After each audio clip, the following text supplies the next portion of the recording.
verse 2 does not describe a chaotic state. Okay. This is a complete misunderstanding of the text. When the text says that the earth is without form and void, what that means is that the earth is an uninhabitable waste.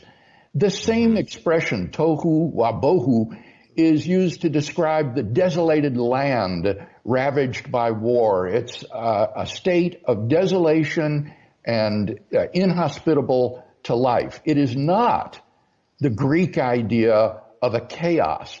Quite the contrary. The way the primordial ocean is described is that it has a surface above which the Spirit of God is hovering. Below it is the land that will eventually emerge and be the dry land.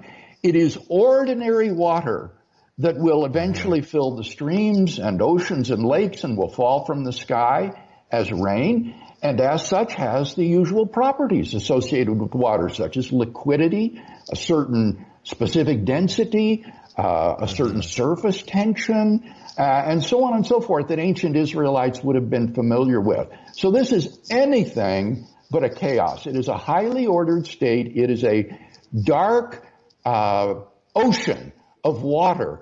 I think that if an Israelite reading this passage were to imagine it in his mind, it would be what an Israeli sailor would experience on a moonless night, overcast out on the Mediterranean Sea, a dark ocean of water that precedes the emergence of the dry land and God's creation of life.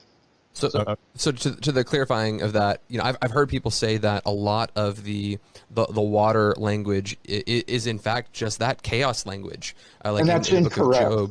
That's incorrect. So like in the book of Revelation where he says there's going to be no sea, there's going to be no water, like the beast comes out of the sea, that this is imagery of chaos language. Well, not necessarily Genesis, but like forward. Yeah, let's not draw in these other books of the Bible. That would be bad hermeneutics to impose things like the book of Revelation, written hundreds of years later by another other context upon the interpretation of Genesis.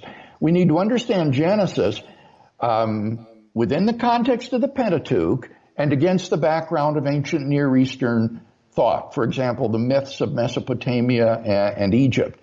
And many, many scholars have misunderstood Genesis 1-2 to be a reflection of a kind of primordial chaos associated, for example, with Egyptian myths, when in fact it is utterly distinct from those myths in this regard, and as I say, describes an ordinary ocean filled with ordinary water that would eventually be in our lakes and oceans and rivers and fall from the sky.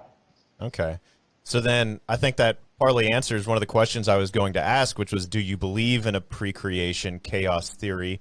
The idea that Genesis 1-2 actually chronologically precedes Genesis 1-1, where Genesis 1-1 describes sort of God ordering the universe, but then Genesis 1-2 describes the state of chaos that preceded that. What I'm hearing is, no, you don't believe that theory. You're right. I think that's quite a mistake. Further confirmation of my claim would be the fact that the flood returns the earth to its primordial condition. And the flood is clearly not a chaos in the Greek sense. It has a surface.